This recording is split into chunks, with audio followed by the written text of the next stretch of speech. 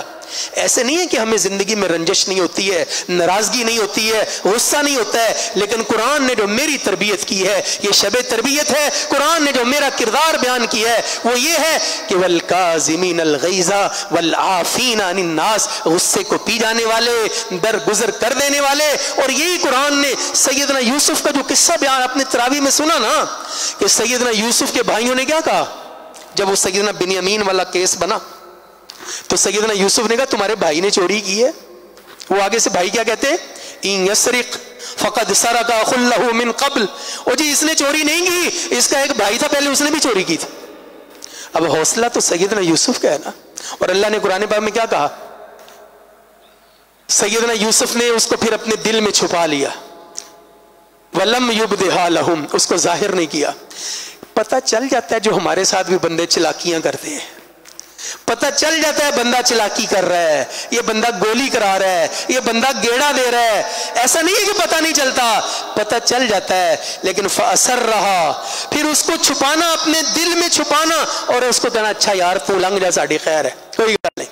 یہ ہے وہ تربیت، یہ ہے وہ تربیت، اس کو کہنا اچھا کوئی بات نہیں، کوئی مسئلہ ہی نہیں ہے۔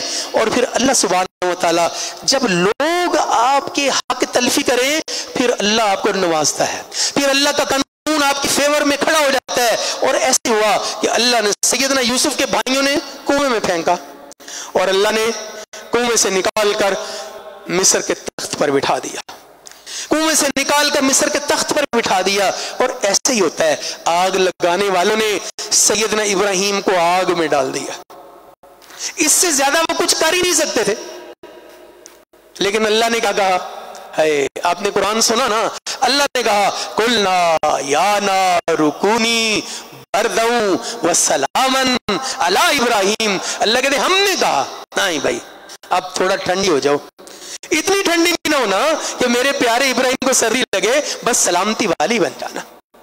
تو میرے عزیزو وہی سارا کچھ موجود ہے، بس مجھے اور آپ کو آگے بڑھنا ہے۔ جب سیدنا ابراہیم آگ میں تھے تو وہاں ایک کریکٹر نظر آتا ہے، یہ آخری جملہ آپ سب کے نام کر کے اور قائد محترم علامہ ہشام علیہ ظہیر کے نام کر کے اجازت چاہتا ہوں۔ چڑیا نظر آتی، چڑیا، وہ چڑیا اپنی چونچ میں پانی بھرتی ہے، آگ پر ڈالتی ہے، اور کہنے والے نے کہا چڑیا تو پدوں سی چڑی ہے اور تیری چونچ میں اتنا سا پانی آتا ہے، اس سے تو کیا ثابت کرنا چاہتی ہے؟ جب علامہ صاحب نے یہاں مرکز بنایا لاہور سے باہر، کہنے والوں نے کیا کہا تھا، کیا کرو گے، وہاں کوئی آئے گا نہیں، وہاں لوگ آئیں گے نہیں، تم جماعت چھوڑ کر کہاں جاؤ گے، تمہارا بنے گا کیا؟ ہائے ہائے ہائے، جو اللہ کے لیے کرتا ہے پھر اللہ اس کو نوازتا ہے۔ دیکھ لیں آپ کے سامنے رونق ہے۔ چڑیا نے کہا او بھائی صاحب میں نے آگ بجھانی نہیں ہے، میں بجھا سکتی بھی نہیں ہوں، میرا یہ دعویٰ نہیں ہے کہ میں آگ بجھا دوں گی، میں تو اس وقت کے لیے اپنے آپ کو تیار کر رہی ہوں جب قیامت والے دن اللہ کا دربار لگے گا، اللہ کا دربار سجے گا، پوچھا جائے گا بتاؤ جب میرے ابراہیم کو آگ میں ڈالا گیا تھا آگ لگانے والا کون تھا، بجھانے والا کون تھا؟ میں تو صرف یہ ثابت کرنا چاہتی ہوں کہ میں لگانے والوں میں نہیں تھی، میں بجھانے والوں میں تھی۔ تو آپ نے وہ ثابت کر دیا کہ جب جب کبھی حرمت قرآن کا مسئلہ آیا آپ آگے ہو کر کھڑے ہو گئے، جب کبھی حرمت ناموس کا مسئلہ آیا آپ آگے ہو کر کھڑے ہو گئے، جب کبھی حرمت صحابہ کا مسئلہ آیا اس منبر سے، اس مسجد سے، اس مرکز سے آپ نے حق کی صدا کو بلند کر دیا، صرف اور صرف اس لیے کہ کل قیامت والے دن جب اللہ کا دربار سجے گا، جب اللہ کے دربار میں فیصلہ ہوگا، پوچھا جائے گا کہ تم تھوڑے تھے، تم زیادہ تھے، تمہاری جمعیت نہیں تھی، تم نئے تھے، لیکن یا اللہ ہم تیرے ساتھ کھڑے تھے، تو بتاؤ تم کس کا ساتھ دو گے، بتاؤ تم کس کا ساتھ دو گے؟ ادھر ہے شیطان، ادھر خدا ہے، ادھر قبیلہ ابو جہل کا، ادھر محمد کا قافلہ ہے۔ ہاں میں اور آپ آج یہ اعلان کرتے ہیں رمضان کی شب میں کہ میرے مولا ہمیں جب جب پکارا جائے گا حرمت رسول کے لیے، ناموس رسالت کے لیے، ناموس قرآن کے لیے، ناموس صحابہ کے لیے، ہم اسی طرح کشاں کشاں آگے بڑھتے آئیں گے، آگے بڑھتے جائیں گے، چلتے چلے جائیں گے۔ اس دین کو اللہ نے کھڑا کرنا ہے، یہ اللہ کا وعدہ ہے، یہ کھڑا ہوگا، دین غالب آئے گا۔ لیکن سوال مجھ سے اور آپ سے یہ ہوگا کہ جب غلبہ اسلام کی تحریک تھی، جب اقامت دین کی تحریک جاری تھی، جب ہر طرف کبھی لبرلزم کا، کبھی الحاد کا، کبھی نت نئے چیزوں کا، روشن خیالیوں کا ایک طوفان برپا تھا، اس وقت کون تھا جو اللہ اور اس کے رسول کی بات کرتا تھا؟ اس وقت کون تھا جو اعلان کرتا تھا، جو برائی کے خلاف کھڑا ہوا تھا؟ تو میں اور آپ سارے ان لوگوں میں شامل ہوں گے کہ میرے مولا ہم کر تو کچھ نہیں سکتے تھے لیکن ہم ساتھ تھے، ہم کھڑے تھے، ہم آواز اٹھاتے تھے۔ اللہ سبحانہ و تعالی ہم سب کا حامی و ناصر ہو۔ اللہ تعالیٰ مجھے اور آپ کو کہنے سننے سے زیادہ عمل کرنے کی توفیق عطا فرمائے، اور رمضان کی رحمتوں اور برکتوں سے اللہ تعالیٰ مجھے اور آپ کو وافر حصہ عطا فرمائے۔ زندگی کے اس سفر میں ہمارے وہ عزیز پیارے رشتہ دار بھائی بہنیں بزرگ جو یہ دنیا چھوڑ کر اللہ کے پاس جا چکے ہیں، اللہ تعالیٰ ان کی مغفرت فرمائے، اللہ ان کی قبروں کو جنت کے باغیچے بنائے، اللہ ہمارے بیماروں کو شفا عطا فرمائے۔ وہ بچے بوڑھے عورتیں مرد جو گھروں میں بیمار ہیں، اسپتالوں میں بیمار ہیں، اے ایوب نبی کو شفائیں دینے والے رب ہمارے تمام بیماروں کو شفا عطا فرما۔ ربنا تقبل منا انك انت السميع العليم وتب علينا انك انت التواب الرحيم۔ السلام علیکم ورحمۃ اللہ۔